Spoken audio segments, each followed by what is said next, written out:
Beberapa waktu yang lalu, pemberitaan nasional dihebohkan dengan kisruh yang mengiringi proses pemilihan kepala daerah serentak yang akan dilaksanakan pada 27 November yang akan datang.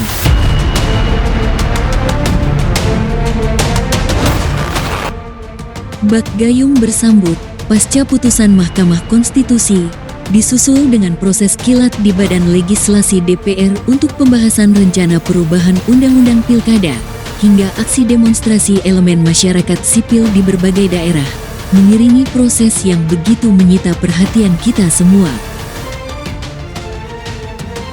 Apa sebenarnya yang terjadi?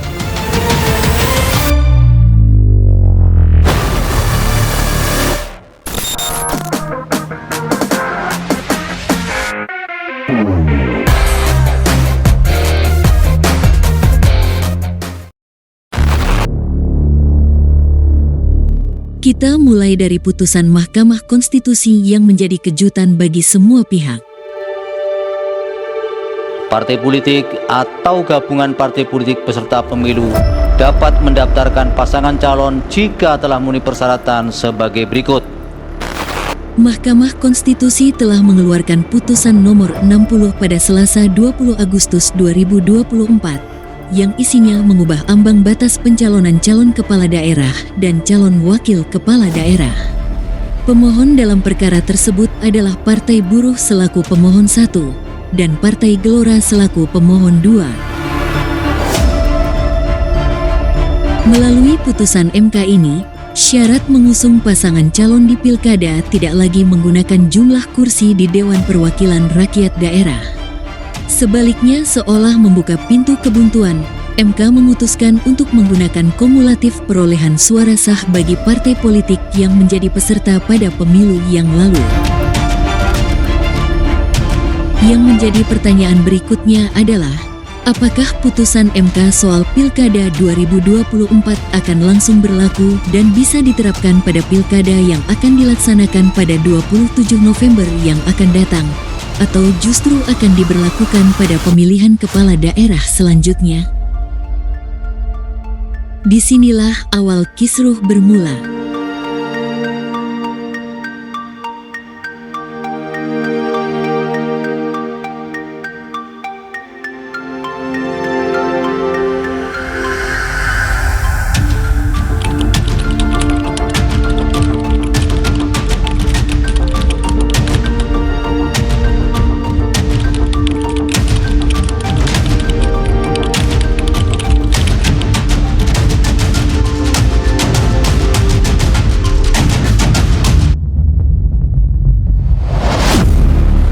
Terjadi konfrontasi opini yang sangat jelas antara pihak yang setuju maupun yang tidak dengan putusan 60 ini.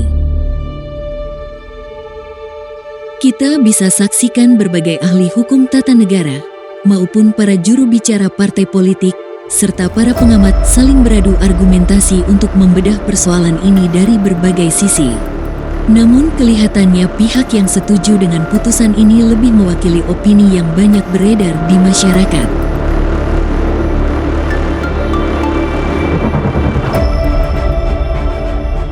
Tidak dapat dipungkiri, putusan 60 ini dapat merusak skenario dan rencana koalisi partai politik dalam menghadapi kontestasi pilkada serentak yang akan datang. Namun sebaliknya putusan ini membuka peluang untuk keragaman pilihan yang tersedia nantinya.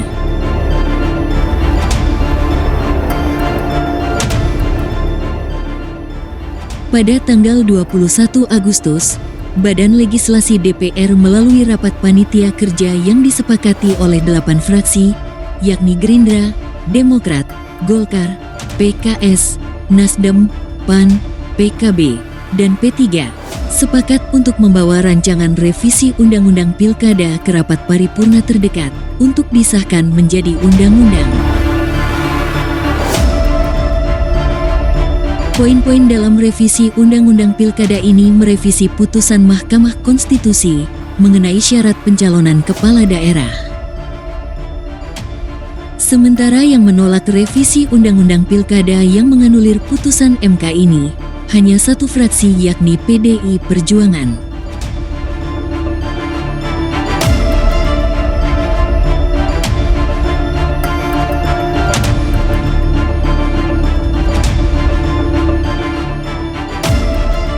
Berbagai reaksi masyarakat muncul atas rencana DPR untuk merevisi Undang-Undang Pilkada yang menganulir putusan MK ini.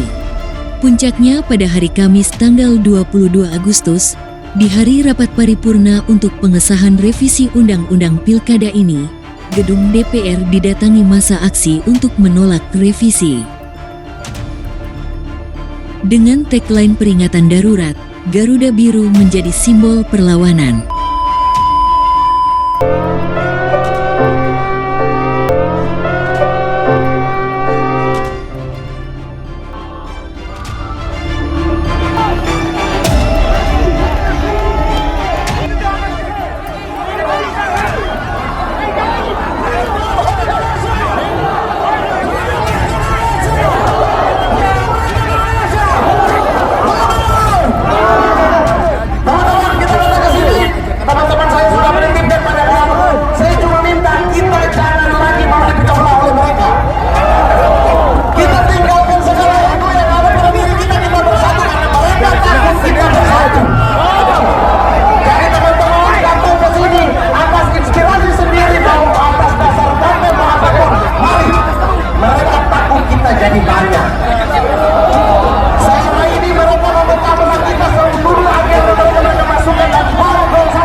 Berbagai elemen masyarakat turut serta dalam aksi penolakan ini, dan aksi yang sama juga terjadi masif di berbagai daerah.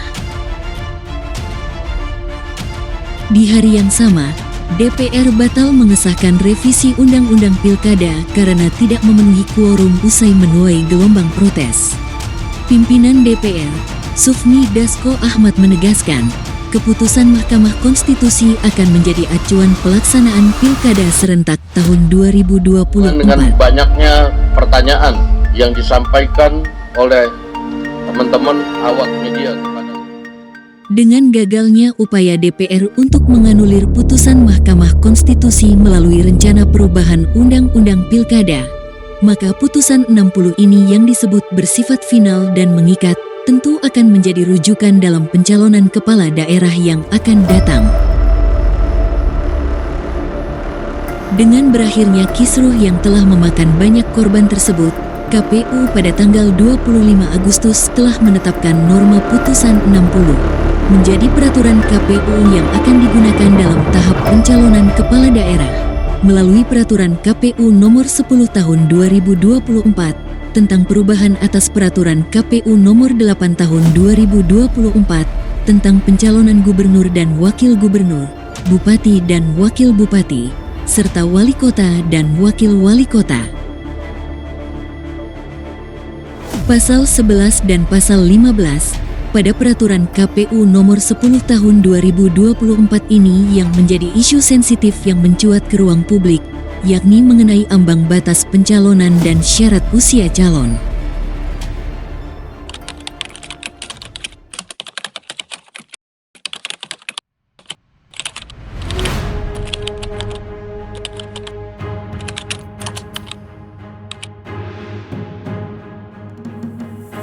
KPU Kabupaten Rokan Hulu telah menetapkan keputusan nomor 787 tahun 2024 tentang penetapan syarat minimal suara sah partai politik atau gabungan partai politik peserta pemilihan umum tahun 2024 untuk mengajukan pasangan calon pada pemilihan bupati dan wakil bupati Rokan Hulu tahun 2024.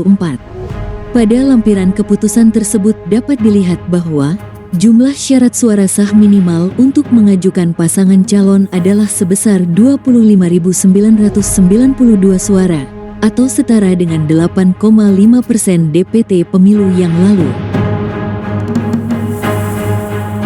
Sampai dengan berakhirnya masa pendaftaran pasangan calon pada tanggal 29 Agustus yang lalu, diketahui sebanyak 5 pasangan calon bupati dan wakil bupati Rokan Hulu telah mendaftarkan diri ke KPU Kabupaten Rokan Hulu, yakni pasangan Kelmi Amri Asparaini, pasangan Anton Syafarudin Poti, pasangan Murnis Syamsurizal, pasangan Erizal Tengku Rusli, dan pasangan Indra Gunawan Abdul Haris. Dengan jumlah 5 pasangan calon yang mendaftar, pada pilkada kali ini adalah pilkada dengan pendaftar pasangan calon terbanyak dalam sejarah Kabupaten Rokan Hulu. Pasangan calon Bupati Kelmi Amri dan calon Wakil Bupati Asparaini Eidarus merupakan pasangan yang diusung oleh koalisi 6 partai, yakni Partai Demokrat, PKS, PSI, P3, Gelora, dan Perindo. Pasangan dengan tagline berkelas ini merupakan pasangan calon pertama yang mendaftarkan diri ke KPU Kabupaten Rokan Hulu pada tanggal 28 Agustus yang lalu.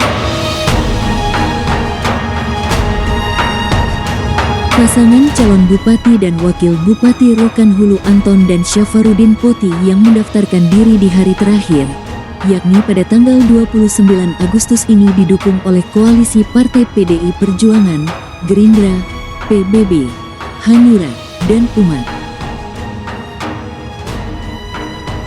Pasangan calon Bupati dan Wakil Bupati Rokan Hulu selanjutnya yang mendaftarkan diri pada tanggal 29 Agustus adalah pasangan Murnis dan Syamsu Rizal. Pasangan calon ini diusung oleh Partai Golkar.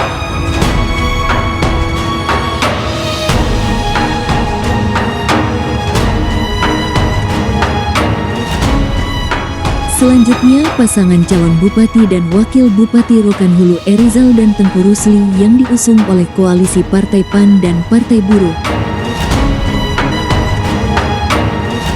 Dan terakhir pasangan calon Indra Gunawan dan Abdul Haris yang diusung oleh koalisi Partai PKB dan Partai Nasdem.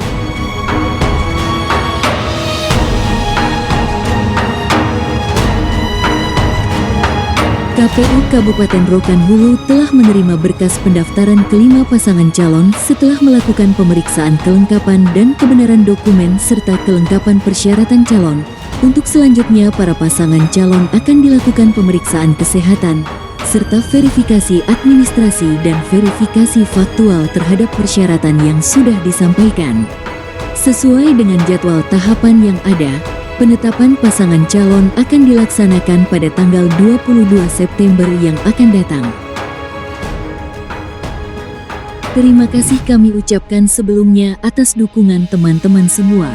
Subscribe, like, komen dan share yang teman semua berikan akan sangat bermanfaat bagi kami dalam mengembangkan channel ini.